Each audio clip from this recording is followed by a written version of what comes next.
Nous amorçons la toute dernière partie de cette émission en recevant sur ce plateau un candidat à l'élection présidentielle. Il s'agit bien entendu de M. Richard Senou.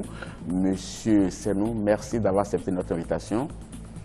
Merci de m'avoir invité, M. Boton Babilas. Tout le plaisir est pour nous. Aussi. Et je ne serai pas seul, je suis bien entendu accompagné de Thierry Nogan. Thierry. Merci Babilas et bienvenue.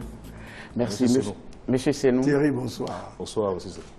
Vous vous êtes fait quand même un peu discret lors de cette campagne électorale, M. Senou. On ne vous a pas beaucoup vu. Est-ce une stratégie ou bien c'est parce que vous avez eu quelques difficultés à vous faire voir? Non, ni l'un ni l'autre. Un peu des deux. Je m'explique. Vous savez, pour gagner une élection présidentielle, surtout la prochaine au Bénin, on n'a pas besoin de se faire voir. On a besoin de travailler sur le terrain en silence. Les Béninois, ils n'aiment pas le bruit. Mais ceux qui doivent aller voter savent qui est Richard Senou. Dans mon projet de société, dans les actes que j'ai posés durant mes 10 ans au Bénin, après mon retour de Washington. Donc je suis confiant, je suis plus que confiant par rapport aux armes que j'ai utilisées, ce qu'on appelle le Town Hall Meeting. C'est dans les villes, les campagnes, dans les villages que j'ai sillonnés, que je connais, et les gens me connaissent. Et mes affiches sont là-bas. Mais ce n'est pas avec les affiches qu'on gagne une élection présidentielle. On gagne les élections ou on gagne une élection présidentielle avec un message, avec des messages. Et mon message est très clair. La population, je peux vous dire, ont reçu le message de Richard Senou. C'est pour ça que je suis à l'aise et je suis confiant. Monsieur Senou, vous avez combattu la candidature de M. Zinsou en estimant qu'il ne connaissait pas assez le Bénin. Vous-même, vous avez passé 30 ans hors du Bénin. Vous êtes rentré en 2005, c'est vrai, mais vous avez fait 30 ans hors du Bénin. Est-ce que vous estimez, vous, que vous connaissez assez les Béninois et qu'ils vous connaissent? Richard Senou est né à Cotonou, a grandi à Djong, a été au collège Père au Pied, a joué au football dans l'équipe nationale du Bénin. Si avec tout ça vous pensez que je ne connais pas le Bénin, ça n'engage que vous. Alors, M. Senou, vous avez quand même mis un accent particulier sur la jeunesse qui occupe une place de choix dans votre projet de société. Mais tout le monde promet des choses à la jeunesse. Mais la jeunesse même, elle est perdue dans les flots de propositions qu'on lui fait, de promesses, j'allais dire, qu'on lui fait. Quoi votre proposition fait l'originalité par rapport à la prise en compte des problèmes de la jeunesse? Monsieur Boton, j'ai été le premier dans ce pays, vous pouvez vérifier, sur vos antennes, avec Mme Touré, à dire que j'ai honte d'avoir appartenu à une équipe qui compte aujourd'hui 92% de jeunes au chômage, de jeunes diplômés au chômage. Elle est sortie de l'émission Abasourdi. Elle a contesté le chiffre. Le lendemain, le gouvernement lui-même a reconnu que c'était 94%, ce n'était pas 92%. Donc, dès l'instant où j'ai soulevé ce problème, dans votre émission, j'ai proposé des solutions. Les solutions que je propose, c'est des solutions simples. On parle de l'économie numérique, on parle de l'agriculture, on parle de quoi encore? J'ai donné l'exemple d'un jeune béninois qui a créé une société qu'il appelle Tanga pour résoudre les problèmes sur SMS de communication lorsqu'on est à la recherche de, disons, de certains métiers, de certains professionnels. Il y a plein d'initiatives. Vous savez bien que j'ai créé avec un jeune béninois qui est venu des États-Unis comme moi, M. Letoni Béton, nous avons créé ensemble un centre qui n'est pas totalement un centre d'incubation, mais qui est un centre de formation des jeunes béninois au service du web, services qui sont recherchés sur le web. Ça, c'est des initiatives que j'ai été l'un des tout premiers à lancer dans ce pays. Ensuite, je parle de l'entrepreneuriat. Dans mon programme, vous avez oublié de souligner, peut-être que vous n'étiez pas venu là-dessus, j'ai parlé de l'entrepreneuriat à enseigner dans les écoles. Pourquoi? Pour préparer les jeunes béninois à créer leur emploi.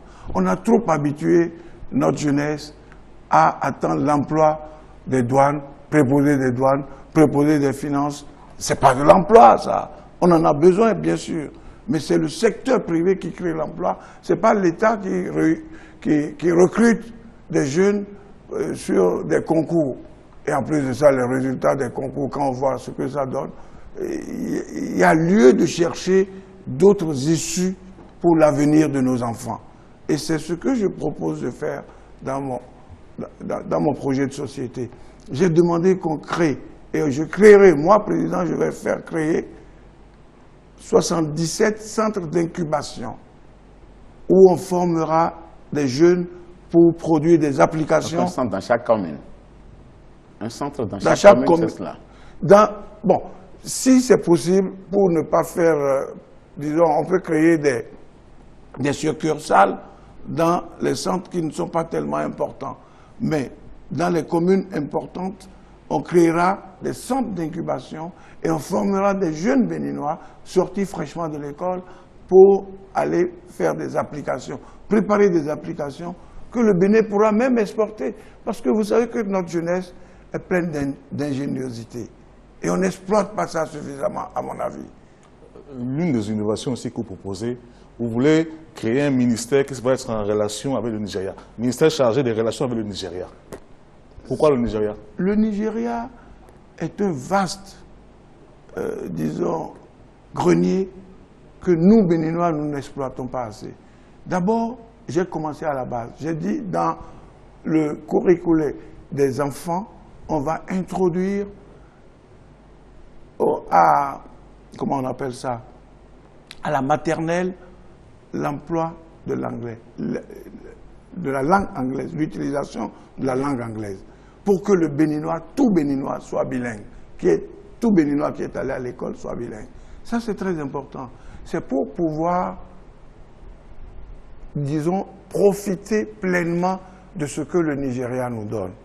Je vais vous donner un exemple.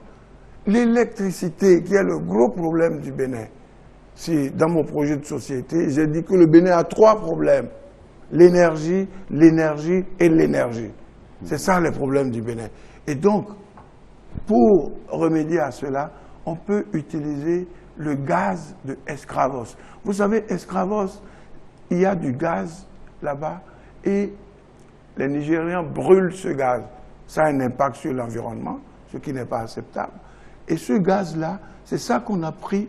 On a pris 10% pour produire de l'électricité où? À Maria-Gleta, au passage, vers les pays de la côte ouest. Pour créer ce qu'on appelle le West Africa Power Pool, que j'ai mis en place quand j'étais à la Banque mondiale à Washington.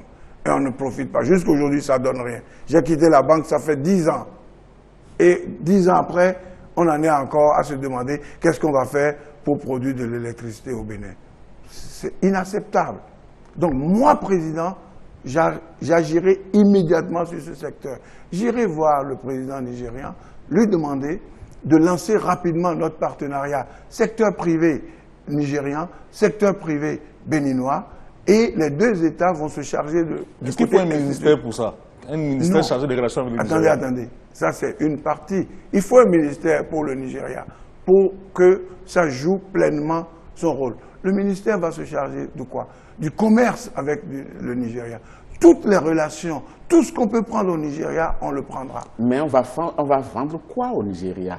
Mais juste, on ne produit pas grand-chose. Non, puisque notre agriculture, regardez encore dans mon projet de société, notre agriculture est une agriculture qui dort. À part le coton, et en plus de ça, la production cotonnière est en baisse. À part le coton, il y a 4 filières qui sont mal exploitées aujourd'hui, qui sont mal utilisées aujourd'hui. J'ai proposé 9 autres filières, parce que le président nigérian, Obasanjo, du temps où on le connaissait encore, où il était au pouvoir, il nous a demandé, au président Yahi Boni et moi, en Chine, you guys produce. We'll take it all. Produisez, vous ne produisez pas. Vous produisez, le Nigeria prend tout. Donc, toute l'agriculture, on peut axer l'exportation sur le Nigeria et ça va créer de l'emploi et les jeunes vont trouver leur compte. Et chaque entrepreneur jeune, ça sera même si on organise bien la filière agricole en créant une banque à côté qui accompagne les jeunes qui sortent de l'école et qui veulent être entrepreneurs dans le secteur pour exporter les 9 filières que j'ai demandé qu'on mette en place dans le cadre de mon projet de société. Si on travaille de cette manière, on sera en harmonie totale avec ce que veulent les Nigériens. Et puis vous savez une chose, le Nigeria, il y a un peu de désordre. Ils ont mis de l'ordre suffisamment depuis un moment.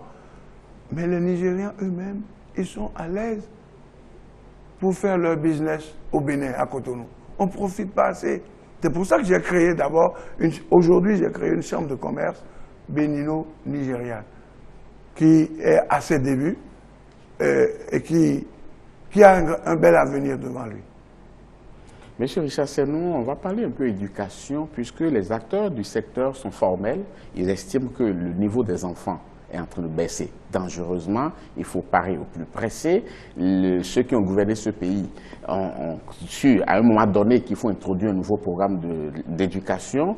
Programme qui aujourd'hui, même depuis le départ, a été combattu sérieusement et ils pointent du doigt aujourd'hui ce nouveau programme-là. Et aujourd'hui, en fin de compte, les enseignants ne sont pas satisfaits de ce qui se passe, les parents ne sont pas satisfaits, le niveau des enfants est en train de baisser. Qu'est-ce qu'il faut faire, M. Senoux? Il faut... Vous savez, cette polémique, le nouveau programme, a fait l'objet de plusieurs rapports. Et j'ai le sentiment profond à aujourd'hui, parce qu'à chaque fois que je vais dans un débat public ou, disons, dans un débat sur l'éducation au Bénin, on parle toujours du nouveau programme. Mais en fait, lorsque j'ai été regardé de près, il y a 2 ou 3 rapports qui sont sortis sur le nouveau programme. Mais on ne les applique même pas. Il y a 2 camps. Il y a le camp qui rejette carrément ce programme et le camp de ceux qui disent il faut mettre en application les recommandations des différents rapports. Ce qui n'a pas été fait encore jusqu'à présent. On a fait les états généraux de l'éducation, c'est sorti, on n'a rien appliqué là-dedans. Donc je crois que notre mauvaise gouvernance a agi négativement sur le système d'éducation. Mais agit depuis longtemps, puisque vous avez constaté vous-même que le niveau des enfants non pas est en train de baisser, mais a considérablement chuté. Et le Bénin, avant qui était un grenier, disons, de jeunes brillants qu'on pouvait, disons, admirer un peu partout sur la planète, ce Bénin-là est en train de disparaître progressivement. Donc l'éducation, pour en revenir à votre question, je ferai le point sur les différents rapports et leurs recommandations, et avec les enseignants, et peut-être une délégation des élèves, on verra comment il faut mettre en place ce qu'il faut pour améliorer le niveau, pour d'abord arrêter la baisse du niveau et relancer l'éducation. Il y a des tas d'initiatives qu'on peut mettre en place.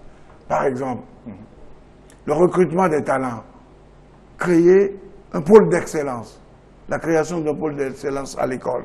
Ça va permettre de faire quoi? De relever progressivement le niveau. Les étudiants qui sont brillants, on leur trouve des bourses pour aller dans les grandes écoles étrangères. Au lieu de rester dans notre cocon béninois, on reviendra à l'ouverture sur l'extérieur. Parce que toute civilisation qui n'a pas de contact avec l'extérieur est appelée à disparaître. Et c'est ça la base même de la baisse du niveau de notre éducation. Monsieur Senoux, parmi les éléments qui plombent l'économie béninoise, vous estimez qu'il y a la compétitivité du port de Cotonou? Bien sûr. Alors, dans un environnement où on assiste à une floraison de ports dans le golfe de Guinée, comment est-ce que vous pensez que vous pouvez vous relancer donc les activités de ce port? Monsieur Thierry, c'est une très bonne question. Vous savez que j'ai été ministre des TP et de l'économie maritime au Bénin. Et la compétitivité de notre port... Il nous reste 3 minutes d'émission. Non, c'est pas vrai. Allez-y, monsieur. Je sais que ce n'est pas une bonne nouvelle, mais bon, je préfère vous le C'est une dire très quand mauvaise même. nouvelle. Vous serez obligé de me reprendre encore. Alors, vous savez, la compétitivité de notre port a chuté également. Je ne dirais pas que c'est depuis que j'ai quitté le poste. Mais, Vous le suggérez quand même. Non, non, enfin, je laisse le soin aux gens d'en juger. Oui. Mais pas moi. vous constaterez que j'ai attiré l'attention des Béninois quand j'ai quitté le ministère sur 2 points. Il y a eu des réunions à Ouaga.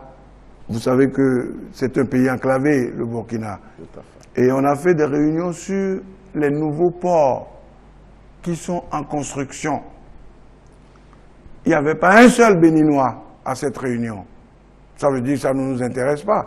Le Nigeria, bientôt, va mettre un nouveau port à Gbadagri, qui est un port à eau profonde, probablement le plus grand de la côte ouest du Bénin. Eh bien, notre port, en ce moment-là, on n'aura que nos yeux pour pleurer. Parce que les Nigérians vont, tout ce qui passe par Cotonou pour aller au Nigeria, ira directement à Gbadagri. Ça, c'est des problèmes qui doivent nous préoccuper en tant que dirigeants de demain. Mais on trouvera un moyen, en améliorant la compétitivité de notre port, on restera toujours dans le starting block pour être l'un des meilleurs ports de la sous-région. C'est des réalités. Les ports se créent, les pays créent des ports, parce que, vous savez, tout le trafic des véhicules d'occasion qui passent par le port de Cotonou pour aller au Nigeria, pour aller au Burkina, pour aller au Niger, eh bien, tout ça, s'il y a un nouveau port à Gbadagri, tout ça prendra un coup. Donc, c'est quelque chose qui me préoccupe en tant que président du Bénin et qui me préoccupera en tant que président du Bénin. Et on mettra des bouchées doubles pour voir quelles sont les solutions qui vont s'appliquer en ce moment. Monsieur Senou, avant de vous laisser vous adresser aux téléspectateurs à travers cette caméra, je voudrais d'abord que vous réagissiez à un point d'actualité. On va voter le 6 mars, il y a des départements entiers qui ne sont pas encore touchés par la distribution des cartes d'électeurs. Les populations en ont ras-le-bol, crient leur désolation, ils n'hésitent même pas à descendre dans les rues. Comment est-ce que vous vivez cela et quelle est la solution que vous préconisez? Les Béninois, que moi je le vive en bien ou en mal, ce n'est pas important. Mais les Béninois le vivent très mal. Ça, c'est encore, excusez-moi le terme, c'est encore l'une des bourdes du gouvernement actuel. C'est intolérable. Oui. On ne doit pas laisser un pays dans cet état-là à la veille des élections. Ce que je propose, c'est la solution que la coalition de rupture dont je fais partie a proposée. C'est de faire en sorte que qu'on aille le plus loin possible dans la distribution des nouvelles cartes et on fera le point la veille. Ceux qui n'auront pas eu les nouvelles cartes iront voter avec les anciennes cartes. La solution de la Cour constitutionnelle alors?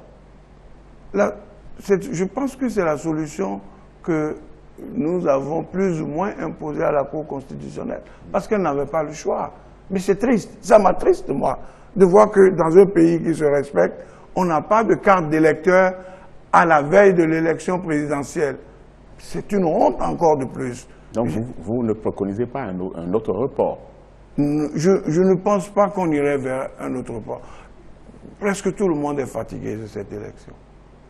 Donc, s'il y a un autre report, si la Cour constitutionnelle propose un report, on n'a pas le choix.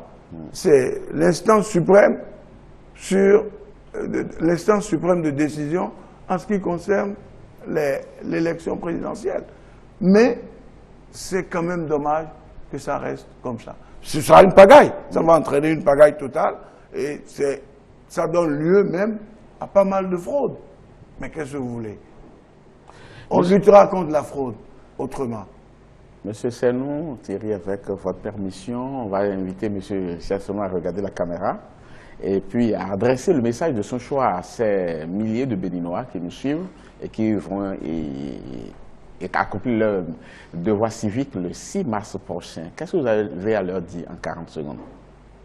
Tout le monde parle de paix, de paix, de paix. Le Bénin est un pays paisible. Et je peux dire qu'on parle de chaos. Il n'y aura pas de chaos béninois, je vous rassure. il n'y aura pas de chaos. Ce que je vous demande, c'est de voter si vous voulez un vrai développement. L'homme de tous les candidats, l'homme qui a le plus d'expérience en matière de développement s'appelle Richard Senou. Votez Richard Senou et le Bénin s'en portera mieux. Et il y aura de l'électricité pas de lumière pour tous, mais il y aura de l'électricité pour un plus grand pourcentage de la population béninoise. Et en 5 ans, je pense qu'on peut atteindre même les 90% d'électricité au Bénin si on suit, disons, les recommandations que je fais dans le cadre de mon projet de société. Merci, M. Senou. Richard, Thierry, c'est le temps de dire merci à M. Senou. Merci et bonne chance, M. Senou. Non, mais je vais vous dire aussi merci, Thierry. Et vous avez mis le point sur l'accent le plus important du débat. C'est le Nigeria qui est pour moi très important en tant que Béninois. Merci, M. Boton, de m'avoir invité encore une fois de plus et de m'avoir permis de m'exprimer à mes téléspectateurs, enfin aux Béninois et aux Africains qui m'écoutent parce que votre chaîne est très regardée. Bien entendu, nous profitons aussi pour lancer un appel aux autres candidats quand même que l'espace il est libre, ils peuvent venir s'exprimer comme le jeu auquel on s'est prêté tout à l'heure. Merci beaucoup, c'est tout à votre honneur d'avoir accepté notre invitation et on vous souhaite beaucoup de succès, M. Senou. Merci, M. Boton. Merci Thierry. Au plaisir. Thierry, c'était un plaisir de partager ce plateau avec vous en face de M. Richard Senou. Merci beaucoup. Quant à vous, chers téléspectateurs, nous sommes à la fin de cette émission. Merci beaucoup de l'avoir suivi. Demain, on revient encore à partir de 19h30 GMT sur ce plateau pour notre débat désormais quotidien consacré à un thème majeur de la campagne électorale. Restez toujours en notre compagnie et surtout, je vous laisse en compagnie des programmes d'Africa 24. À demain. Merci.